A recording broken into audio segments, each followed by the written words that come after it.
Welcome to this episode of Inside the Gym.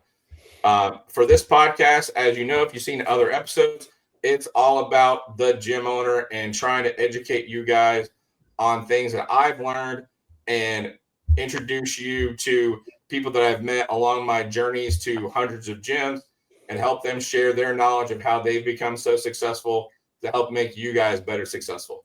Today, we have Ernest, who owns I think, the most hardcore bodybuilding gym in Las Vegas, and Steve, who now has three really good powerlifting gyms down in the Raleigh, North Carolina area. Two very different realms of the spectrum, but they've both developed really great cultures in their gym. I've talked to some other people, and culture is something that gets confused with atmosphere sometimes. So I just wanted to read to you a little bit of like what Google says about atmosphere versus culture, in that from an organizational standpoint, culture is the foundation of a company, while atmosphere is the ever-changing feeling or sense of the organization. Culture is made up of a company's values, norms, and practices. So atmosphere is how you feel when you walk in the gym that day. The culture is what the gym owner and the members of that gym have put into place, and the practices and the things that happen in that gym every day, whether somebody's there or not. And having had both of these guys on our other podcasts, I was impressed with some of the things that they talked about. And I wanted them to be able to come back on and share that knowledge with you guys as far as culture. So if we went to start off with, Steve, I'm assuming that when you went into building your powerlifting gyms, that you had culture in mind right away, because some things you said on the podcast really hit culture. Did you sit down and write those down, like this is the kind of culture I want, or did it just kind of come about organically? I'm definitely not professional enough to write it down or plan it out. It's one of those things that it is ever changing, but in a very slow way. So my gyms didn't start out as open gyms. They started as class-based gyms. And over 18 months, I found that I was much better at building a place for people, as opposed to the never-ending marketing sales process of building a service for people. So I transitioned to open gym and started building the gym around that. Very, very shortly after going to open gym, we started to hammer the culture of the gym immediately. And again, it wasn't planned out. It was, this is what I want to see. My background comes from collegiate strength and conditioning. So when you come from a background in collegiate sports, it's not a free for all. It's not people get to go in and do what they want, make a mess and leave, and it's someone else's problem. The coach in those scenarios has a lot of rules. There's a lot of guidelines. There's a lot of procedures to follow for everybody during every step of their journey of being in the gym. And that's how we do it. Is we have things we expect our members to do. We have ways we expect them to act. We have cleaning, of course, that we expect them to clean. Like, we expect a lot of our members, and when they don't do those things, we let them know. We enforce those expectations amongst people. So yeah, to answer the question, no, definitely not planned out. It's but it definitely stems from a collegiate strength conditioning background, and it stems from a enforcement of rules that are for the betterment of everybody. Now, not to leave Ernest out, he just touched on something that I wanted to jump on right away. I love listening, so carry on. You mentioned rules. Having been in two of your three gyms, at no point did I see a sign, these are the rules, but it seemed like every member understood what the rules were, and I would call them expectations more than rules. For sure. It seemed like every member understood the expectations, because, I talk to multiple members every time I go to a gym just to get their feeling of the gym. And it seemed like they all understood the culture and understood the expectations. But it's not like I've been to multiple gyms that have these signs on the wall that say, these are the rules, do this, do this, do that. And it almost, to me, takes away from the atmosphere and kind of diminishes the culture that you had to put it on the wall. How did you get your members to understand these are the expectations? Early on, it was early on during our first location. You didn't see our first location. That one, we did have signs everywhere. Sign, put this back, every sign, put this thing here and put this away. And like, signs don't do the trick. Signs are not useful. They just get ignored. Think of your own behavior when you walk through a place. You're not reading every paper sign that someone puts up. You're just doing your thing. So for us, how it's become is part of the brand voice, how I talk, how I speak. I'm very straightforward. My customer service is as bad as you would expect it to be. We talk in a very consistent, honest, and open way with people. And this is to the public. This is in our marketing. This is in our Instagram. This is in our stories. It's in the emails that we send. We talk very openly and plainly about what we expect of people. So when people join and they stay, they just know. It's hammered. Our first 3 emails we send to people are about expectations when they join. Every single day you see our Instagram stories. We're always doing something that hammers some aspect of the gym culture. And I think the expectations is a better way to put it than rules. We expect people to do these things and we enforce them and we publicly talk about them. We talk about it in our advertisements. We talk about how some people just aren't cut out for it, right? You'll see people that come in and like, they are out of place. And I'll have someone text me and they'll be like, oh, there's a new guy here. He's definitely not going to make it. And it's, I'm not trying to make people make it. I don't want people to stay if they aren't the right fit. And if you allow anyone to stay under any circumstance doing anything, what you do is you kill the environment, the vibe, and the culture for the next person that comes in. And that's something I would rather close before I allow that to happen. Yeah, I think that's a really important point. Like, allowing people who don't fit your culture to stay in the gym erodes the culture. For sure. It actually makes the gym worse for everyone else. And that's what most of the time, 99% of the time, we don't have to boot them out. They're just not in the right place for them. I don't have to say anything. I never have to talk to them. We'll just get that cancellation notice one day. And that's 99% of the time. And I'd prefer it that way because then I don't got to go through the whole, booting people from the gym. And we've had to do that, but we haven't had to do it in a while. Early on, yeah, it was a lot of that. But now we haven't had to do that in a while. Yeah, I think people understand when they, and it's not everyone. Some people are just so arrogant and full of themselves that you could put them in any environment and they think they're the most important person there. But most people are logical people and understand like this is the place for me or this isn't the place for me. Like, for sure. Like if you do not have an Instagram vibe, you're not an Instagram gym. And if you're an Instagram person, your gym is not the place for them. Oh yeah, we make fun of influencers all the time. We make fun of the tripods. We make fun of the selfies. We have 3 mirrors in each gym, 3 total mirrors. So we're not a big. And Ernest is probably laughing because I know he got mirrors everywhere. We have 3 total mirrors in each gym, and people had to fight me to get those up. And so we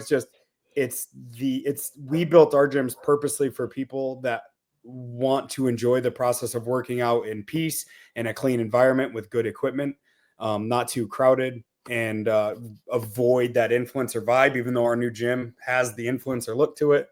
And within those gyms, we expect people to act their part of the brand, if that makes sense. No, it makes a ton of sense. So, Ernest, as we were actually talking before we actually hit the record button, Ernest has the most hardcore bodybuilding gym in Vegas. If you've been to Vegas, you know it's a bodybuilding town. And Ernest does not have the biggest gym in Vegas. He doesn't have the most equipment in Vegas, but he's built a culture and just a badass place that people want to go to. So I wanted to have him on also with Steve. You can already tell why I had Steve on. So Ernest, when you were building this bodybuilding gym in Vegas, a bodybuilding gym town, like, what were your thoughts on, like, how are we going to get this culture that we want? Because you and I talked on the other podcast that, like, you wanted to have a hardcore gym. Mm-hmm. But, like, there's so much to having a hardcore gym that's just not about throwing some older pieces of equipment on the floor and, having a little bit of a gritty atmosphere. Like, there's so much more to it. Mm-hmm. Yeah, totally. I know for us, it came down to even so much as like the name of the gym, the Lift Factory, a factory being somewhere you go to work. So that was the thing that we wanted to have as our gym, was this was a place you go to work, not to hang out, because we wanted to be the anti-Planet Fitness sort of, or the anti nightclub with gym equipment vibe, not to go there and hang out.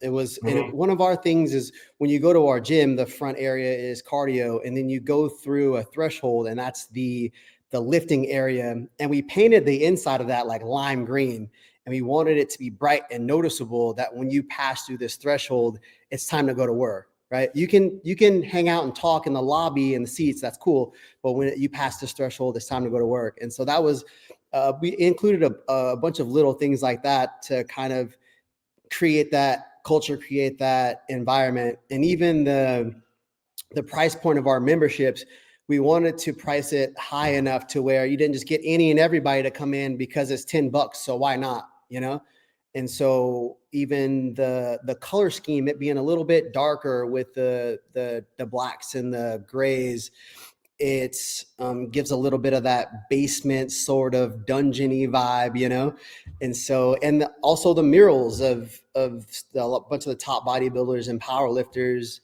in the game on our walls, it creates that somewhat, some people would say intimidating, and some people are intimidated. And just like Steve was saying, if you're intimidated by our gym, like maybe we're not the right place for you, and that's totally fine. We want people who aren't intimidated, who see this as a challenge and as a place to go to get their best workout in and become their best self. That whole idea. So, from the name, from the logo, the color scheme, there's little tidbits here and there just to try and create that environment and that culture. And honestly, it's the thing that you build it and they will come. We built it and we let the world know as soon as we opened our doors. One of our first slogans was the only hardcore gym in Vegas. And on the side of our gym in big light lit up letters is hardcore gym. We didn't even put the Lift Factory on the side of the building. We put hardcore gym because that was easy. You could see it from the freeway, oh, that's a hardcore gym. We've had so many people come by like, oh yeah, I saw the sign from the freeway. I had to stop by and check it out. So we put it on the side of our gym. That's who we are. That's who we will forever be as long as I'm in charge. So yeah. Ernest, you hammered it on the price point, by the way. That is possibly the most important aspect of running a gym that's not a complete, shit show, is price it to the point that your worst people aren't going to join. 100%. Exactly. Yeah. I've said that to multiple gym owners. Like, if you try to, there's a reason that if you look up like gym spoofs or gym goofy things or crazy things that happen in a gym, almost every time those people doing that goofy shit are working out on purple equipment. 100%. Yeah. And if you try to compete with those kind of places on price, you're gonna lose. Yep. One, you're gonna get undesirable people into your gym. Two, they have a marketing budget that you can't touch. So you got to be something they're not.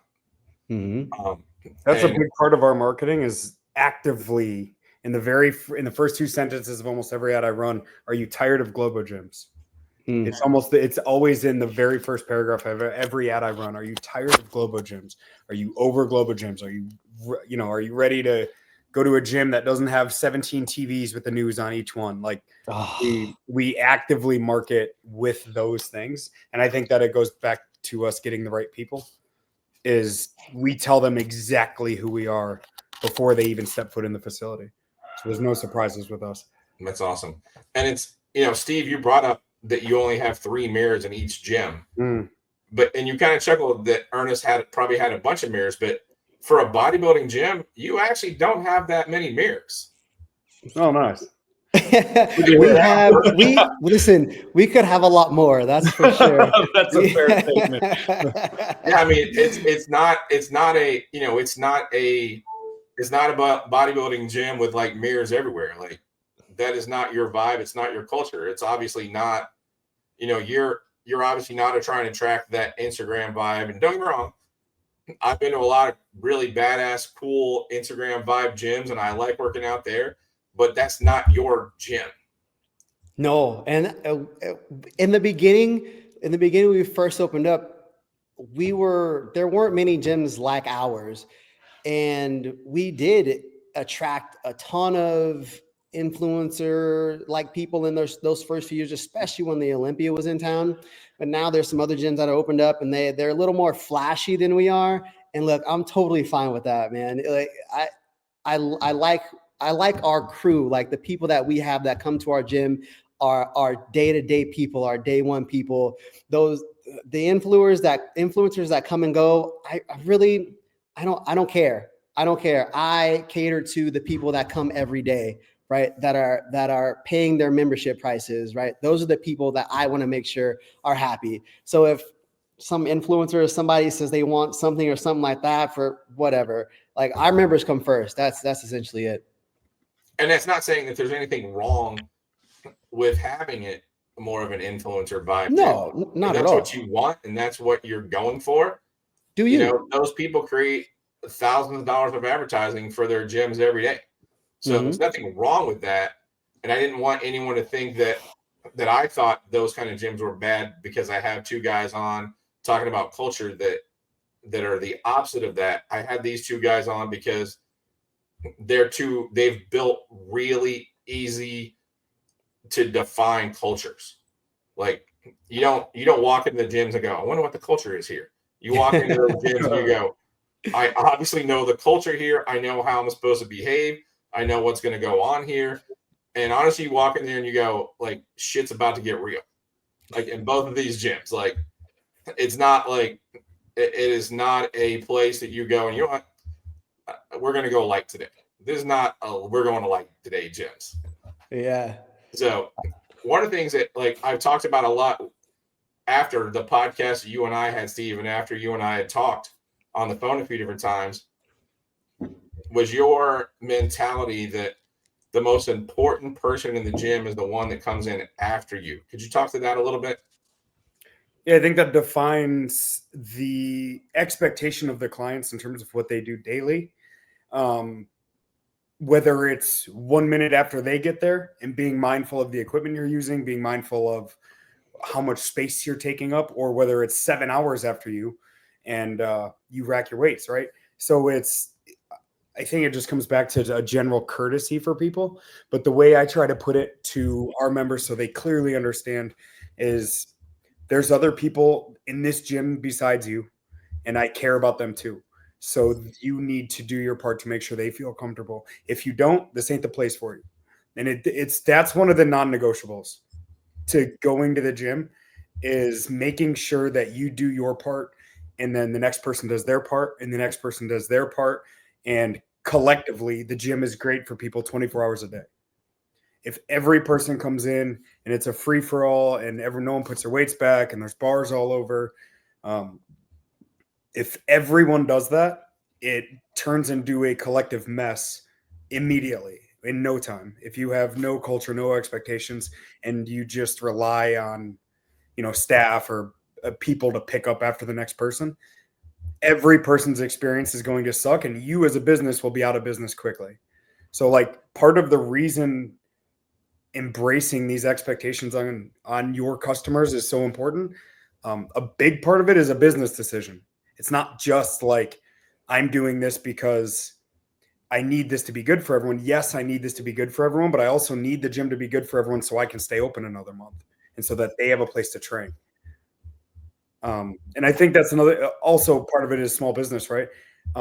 We can't hire people to be there 24 hours a day to pick up after people. Some of the Globo gyms can. So I think just embracing this is just a win for everybody involved. It's a win for the business. It's a win for the customers. It's a win for me. I don't got to be mad all day. It's just, I think it's collectively for the better. And if people aren't willing to be part of that, just like Ernest said, that's great. Like, I don't need you to be part of it, but if you actively choose not to be part of it, don't come into the gym and go against how we operate. Mm-hmm.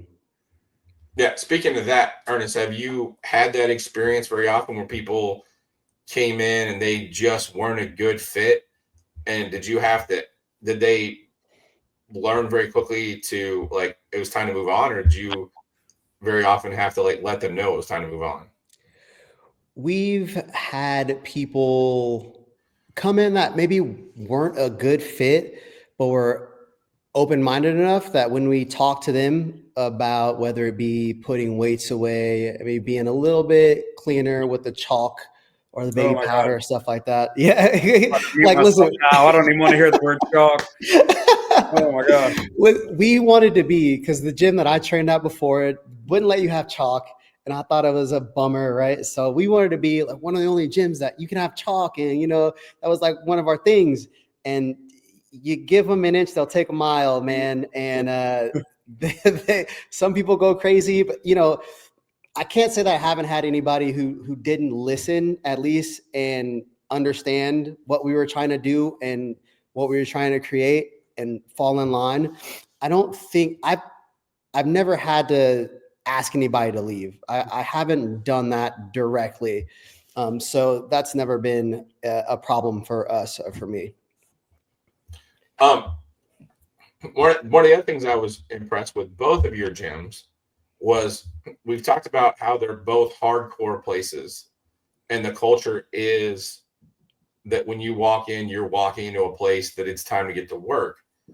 But at the same time, as I've mentioned on multiple podcasts, like I talk to people when I go to these gyms, and I like to get the members' feeling and the members' understanding and the members' thoughts on the gym.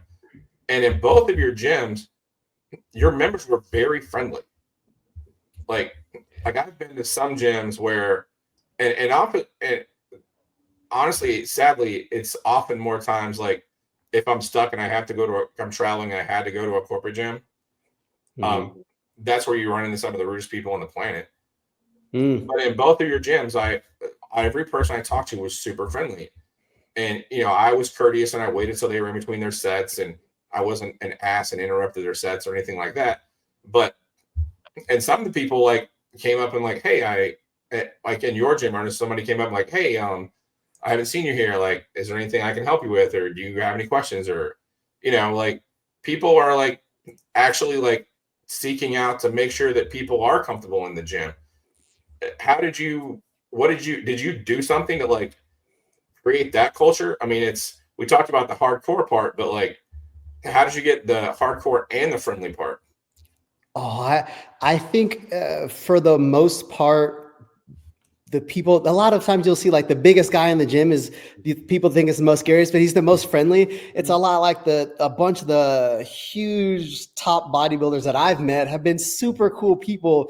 Like maybe it's a little bit misunderstood that those kind of people can be not nice. For the most part, they are super nice. And those are the people that come to our gyms, you know? So for me personally, I guess my mom just raised me right. Like I'm one of those people who try to be super polite. I clean up after myself, all those things. So I try to set the example. And even back when myself and my other owner were working the front desk, and we were there every day before we had the 24-hour door system, before we had a manager, we were in there setting that example for everybody that came in.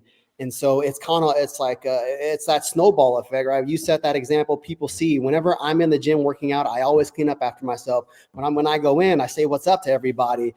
I try and show everybody, you know, this is kind of what we expect, and people just kind of, follow suit. It's pretty much I try and set the example. Yeah. Yeah. Now, Steve, is there things that you did to try to make sure that your gyms were like not just hardcore, but also like a friendly environment? People are welcome there. I think Ernest nailed it when he said typically your most engaged gym people are also the nicest.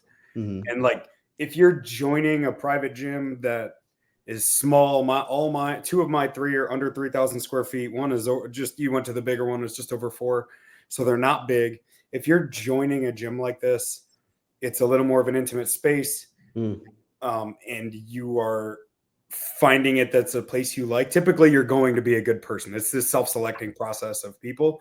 And then further, when someone crosses, and we've had this a couple times in the last few years, when people do a thing A huge rule we have is girls must be comfortable training there at all times. All right, it's a 24-hour gym, and that is a battle that gym owners face with a 24-hour gym, is making sure females are comfortable. So anytime, say, a guy makes a girl feel uncomfortable, that's a zero tolerance policy for us. One and done with that. So I think the combination of just making sure you have an environment where people self-select where they want to be there, and then further just making sure that the people that don't fit, find a place where they do. I think that works for us. I'm largely not at all three gyms very much. So unlike Ernest, I'd say I have less of a presence at my three locations just because I'm spread around. So it's not so much of a physical presence or a thing that I'm pushing onto people, just because I'm not there a lot. There will be days I only go to a gym every 3 days. So it's largely this just unwritten, unspoken rule of people come in, be nice, put your weights away, lift your weights, and go home, as opposed to something I'm doing, I think. Well, I think also, like, you and I had talked about, like, that one of these days you wanted to have a gym with a bar in the front. And I think that your gym, while you don't have a bar in it, has that sort of like vibe where like people are coming there to work hard, but they're also coming there to enjoy themselves.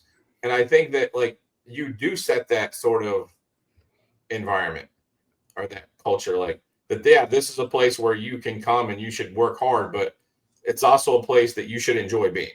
Yeah, work hard, play hard is something we preach a lot. One of my gyms, we play, weirdly enough, competitive air hockey. So we will be there late night. I'll be walking around the gym, cleaning, drinking a beer, and people will talk to me. And like that vibe of work hard, play hard is something we embrace at our gym events that we host every quarter. There's always an ample amount of beer and various liquors at them. So maybe not the best example for a gym, but in terms of the people that we specifically speak to, which is largely 25 to 40, about 10% of our people compete in powerlifting. The rest are just people that want a clean place to work out and lift heavy shit. The people that we embrace, they come to these events. And so it's kind of a thing. It's something I enjoy. We've got a gym and it's something our members enjoy. So I think you might be right on that. It is a place where people can feel a little more relaxed. Yeah, it's a place to have fun. Like if you're gonna work out every day, you should enjoy doing it. For sure. And I think you both provide a place where people enjoy being there. And I thought it was cool, like Ernest, that you have, like when you walk in the gym, yeah, there's cardio, but there's also kind of a lounge. Mm-hmm. Like, do people utilize that lounge like as a social area? Absolutely. Yeah. We've had that the entire time we've been open, and we kind of got that from other gyms that we've gone to that have kind of that lobby area. But there's been countless people who have taken naps in those chairs, man. It just sat down, and I've sat down in those chairs for literal hours conversing with members or trainers there about gym stuff, about life stuff. Just the other day, I was sitting down for 30, 45 minutes, rapping with my buddy just about life. It really does. It's funny you mentioned that, because this is a cool kind of low key aspect of the gym. It's where you get these people, and it's like Steve said, it's an intimate environment, and the people that come at certain times at the same time every day kind of becomes like a family, and there's been relationships that have come out of the gym, marriages, children, friendships, man. Listen, I get goosebumps talking about this part of the gym. It's a low-key part that people don't really think about, but the relationships that are harnessed out of the gym is such a beautiful thing. And a lot of them have stemmed from that lobby space that you're talking about. Yeah, because I mean, your gym's not huge. No. What are you, 8,000? I think it's like a little over 6,000, maybe 7,000. Okay. When we add that the second space. Mm-hmm. So it's a 6,000 square foot bodybuilding gym, which isn't a huge bodybuilding gym. Like bodybuilding gyms are often like 15 to 18,000 square feet. Yeah. And yeah, I think it's awesome that you took a part of that space and dedicated to like an area where people can come in and get to know one another and spend time together in a relaxed environment. But then, as you said, go through the neon green doors and know this is time to work. Yeah. So we wanted that place where people could go and talk. If you want to talk, go out front. If you want to work, come in the back. That was kind of and that goes with our slogan. I didn't come here to talk. It's on the back of all of our shirts. If you did come here to talk, just do it in the front. That's all that we ask. And I think that's part of your culture right there. I didn't come here to talk. Like you said exactly. it right from the beginning. Like, so I think that's awesome. And then I've been to a bunch of gyms that like the music's all over the place. And for some people, music's some ways music's an atmosphere. And I think in some ways it's part of the culture. Like, Steve, you had said to me, like, no one's ever allowed to turn the music down in this gym. Nope. You can change it. You don't get to turn it down. It stays loud 24 hours a day. I don't care if there's nobody there. It stays loud. And that's a part of your culture. Yeah, because what if the next person wants music and they don't know how to turn it on, right? Like, what if we have between all of our locations like 700 or 800 members, and I don't know if every single one of them knows how to turn on the music, right? There's a tablet there that they can change it. But I don't know if they get there at 3 a.m. and the music's off and they don't have headphones. Now they're in a bad environment and that reflects on the gym. And so this is easily solved. Let's just never turn the music down. Like under no circumstances, the music down. I'd rather have bad music than no music if I was stuck, right? So I tried to recreate that environment for those people. Awesome. And I noticed your music was blasting in your gym too. Oh yeah. In mine? Yeah. Yeah. We keep the music loud. We do have quiet time in the morning. I think after midnight, like from midnight to 5 o'clock, the music is off, which I've trained in that environment before with no headphones. And it's almost a little like peaceful. It's, I don't know, just, you get to hear all the equipment making noises and stuff. So it has its own little piece too, but for the most part, our music stays on and stays loud, and you won't catch any Taylor Swift playing at our gym. So no offense, love Tay, but yeah. Yeah. That was pretty much everything that I had. I just wanted to like kind of get you guys on and like just let you guys tell everyone else a little bit about how you developed the great culture that you guys created in this hardcore environment, but yet still friendly, and like how you guys set the expectations and stuff. And I think that to kind of summarize that, I think that was kind of what you guys hit from the beginning was you have to set the expectations. You have to set the expectations at the beginning. And as long as your members understand the expectations right from the beginning, people will self-select and they'll understand this is where they need to be or this isn't where they need to be. Did I miss anything? Anything else you guys wanted to talk about, or anything else you wanted to like put out there for the other gym owners that may be watching this? I'd say probably the biggest reason I see gyms go to business is they try to serve everybody. They can't make everybody happy. Yeah, you can't. And so I once trained my very first job out of grad school, part-time job. I was working at a performance facility, and I was also working at a country club in South Florida. And these big money country clubs, I'm driving my little crappy car. One of the guys I trained, very, very, very, very rich man. And he was awesome. And he told me when I was like 24, he goes, Steve, there's riches and niches. And this was in the, late 2000s. And I still think about that today, because if you are trying to serve everybody with every audience and every type and you're immediately going to fail, because if you serve everybody, you serve nobody. Mm-hmm. If you try to make everyone happy, there's literally no one will be happy. So I think the easiest point that I think what me and Ernest have both done, we've built an environment that's tailored to a specific group of people. We speak directly to those people. I actively push away people that are not those people from the beginning, from the outset. And it's not an age thing. It's not a gender thing. It's not a hobby thing. It's a mindset thing for us. It's like, what kind of person are you? Are you this type of person? You're going to love us. If not, maybe not. We speak directly to those people. And when you get those in, like your expectations, they've already got them. They're just good people. No, I think that's exactly what I think that's exactly what locally owned gym owners need to understand, that it's okay that somebody comes in your gym and decides it's not the gym for them. Like, and I think finding your niche and being a niche and developing a culture around that niche is what's going to make your gym be successful. Just don't niche yourself out of existence. That's a word. There's a balance there. Right. I serve 29-year-old male powerlifters with a total of over 1,900. Like, you're going to be out of business quickly. Like, have a little flexibility, but have a pretty good target audience. Yeah. I think Steve hit the nail on the head for sure with that one. Yeah. And I think both of you guys, like, if you, like Steve, you said 10% of your people are competitors.